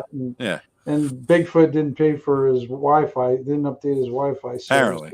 So, Most unreliable Wi-Fi for the most technologically advanced area in the entire world. I know. It's so like sometimes I think he's like, fuck it, I'm going to the bar tonight. Wi-Fi issues. That's what I think. It's like no, I ain't gonna. I'm not rolling dice with nerds tonight. I'm going out. I'm gonna have some fun. Got some fucking fun. Yeah. Yeah. Let me see here. There's Columbo. Oh, yes. Columbo the dwarf. So so his first character is Bolga, Bolggah, the goblin mage, who has no idea how magic works, likes the pretty patterns of the magic formulas, possibly a savant. And then he's got his backup character, Estol, an elven priest. It's a wandering preacher having a crisis of faith as the gods seem erratic and uncaring, happy to step into the fray when called. Okay. So that's cool. So we start with a mage and move into a priest if he dies. When he dies. When yeah, let's be positive. We're going to say that these things are going to happen. Yes, when he dies. And then, so he at least got something. I think Paul was talking maybe witch, and I think you're right. The Ken was sort of up in the air what he wanted to do. So we'll see how that goes down. Oh, that's right. So you do have the dwarven. Yeah, I was thinking, Tim, you might as well. I mean, if you want, it saves you some time because as coach, because I think I might have called my guy a different name, then he became renamed Kojak. Yeah, and, you were going to name him Denny Crane. No, it wasn't. It was because that was who it was written as in that booklet. You called him. Which one? Who were you going to call that? I think Denny Crane got changed to Kojak. Oh yeah, Kojak. Yeah. Because you were going to play the guy from Boston Legal. Yes, I was going to play Denny Crane, Boston Legal. But then I was like, what I'm playing because I think I just watched Kojak. I bought season 1 or something, or I bought the DVD, and I'm like, that's a good fucking show. I kind of like Dallas Savalas. It was like one of those retro, revisit the old childhood things. I'm like, oh my god, my dwarf is now. Oh yeah, there's Denny Crane. Yeah, I guess I'm looking at it now. So anyway, I was thinking you could just reuse that if you wanted to and save because I never made use of any. I am going to reuse the dwarf stuff except for the Denny Crane part. Yeah, but that could be my personal background too because I never even delved into that with Kojak at all. Right. If you want to keep it all the same and just transplant, it saves you a lot of work. It's up to you though. I'm happy if you want to transplant everything you called Denny Crane there because even Kojak never got into any of that stuff at all.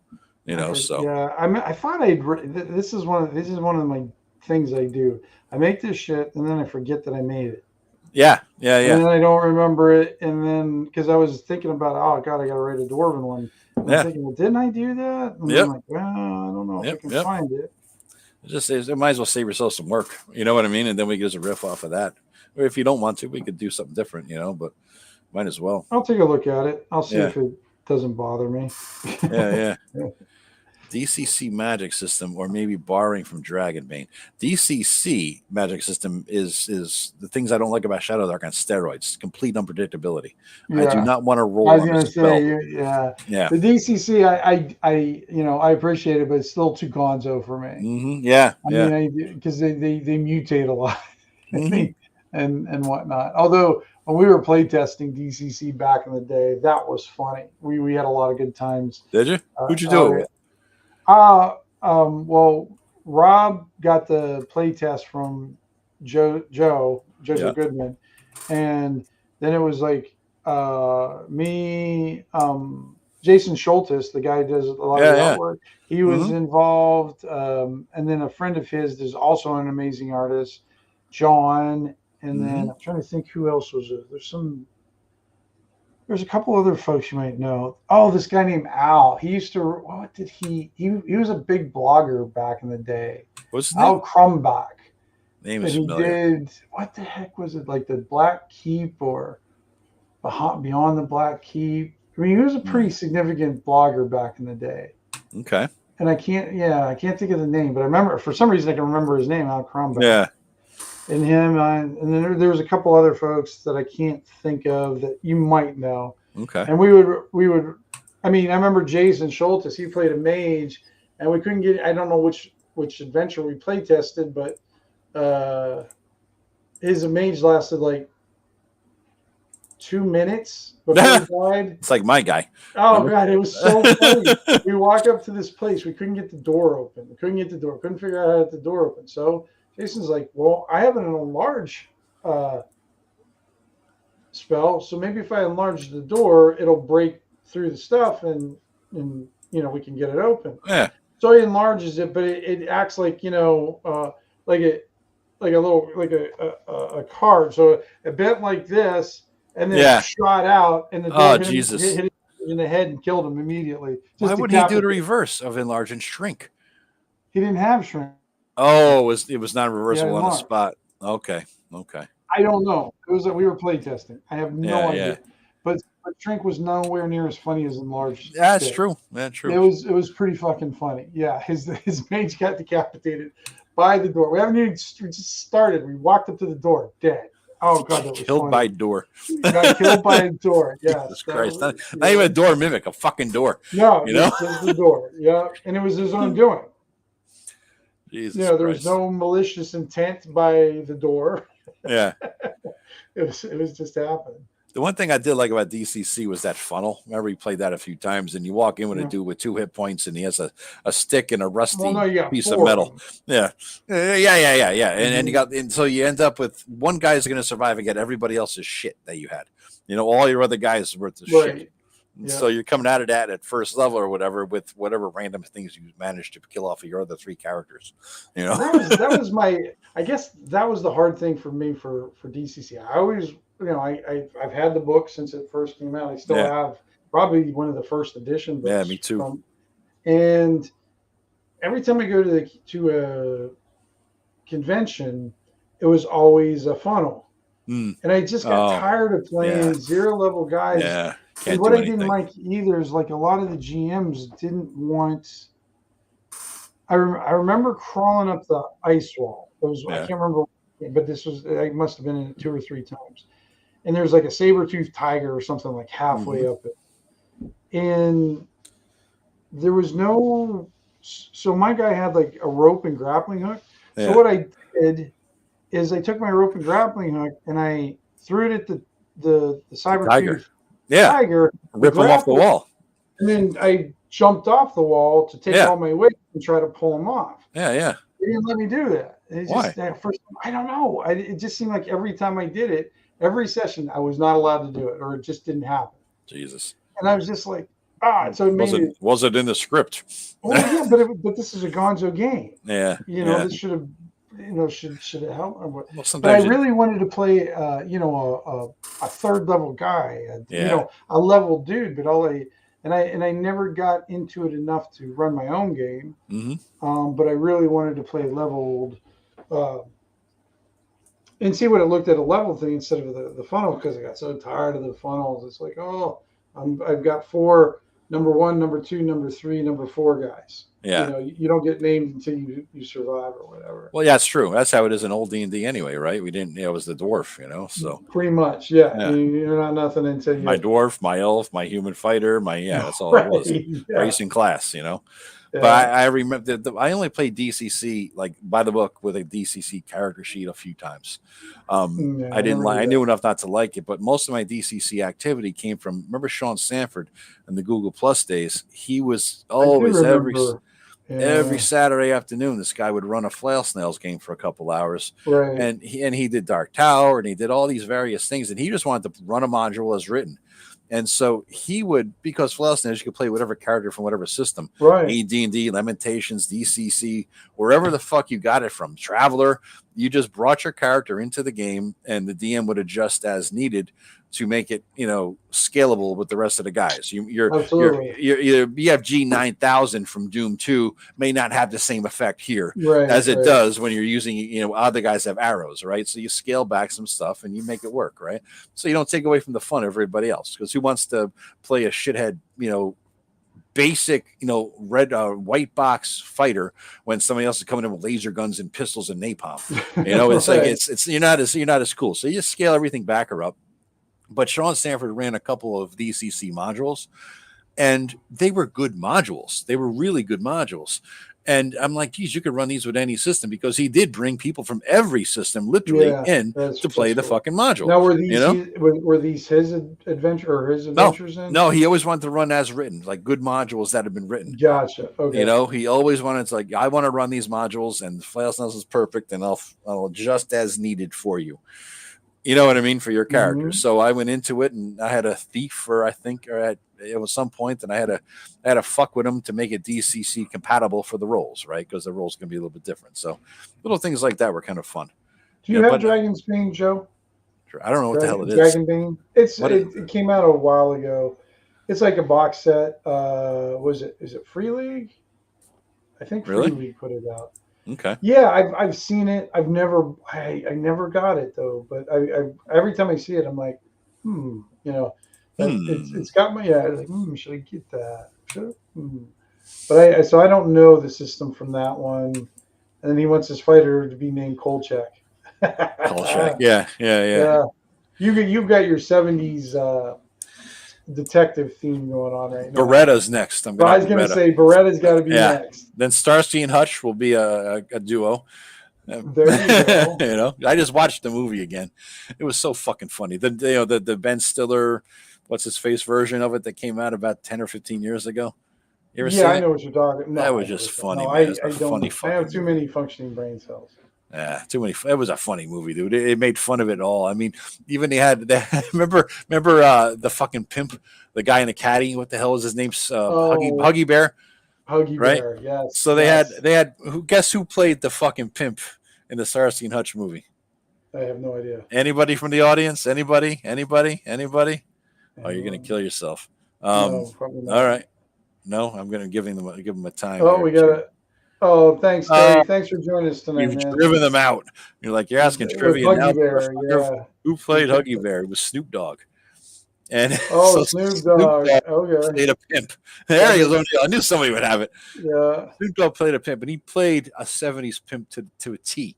It was fucking hilarious. I don't think he had to act that much. Though. Oh, it was fantastic, dude. It was then at one point where he had to act was they had him go undercover, Snoop Dogg, as the pimp to a fancy golf course to act as a caddy. Right. And so no shit. Oh, yeah. He's just trying to, and he had a bug, and it was the size of like a Honda, right under the shirt with the wire and all this. You know what I mean? You wired him and this and that. Looked like one of those speakers from a drive-in. Yeah. So he's just trying to hide it and walk near the guy and hear what he's talking about and this and that. That's funny. And the guy's like, "Get the fuck away from me!" It was Vince Vaughn. What the fuck? You're too close. And he's like, "Oh," and he's giving him shit. He's giving Snoop Dogg shit, but Snoop Dogg had to take it because he's undercover. He doesn't want to beat him like a bitch like he could and should, right? So he's undercover. And at one point he says to Snoop Dogg, "Hey," he's around the green, and he goes, "What about this hole? What do you recommend, caddy?" And Snoop Dogg lays it out and hit it here, aim it there, blah blah blah, and he fucking pops it right in, right? Mm-hmm. And Vince Vaughn's like, "Man, you know a lot about golf." He goes, "I don't know shit about golf. I know a lot about grass."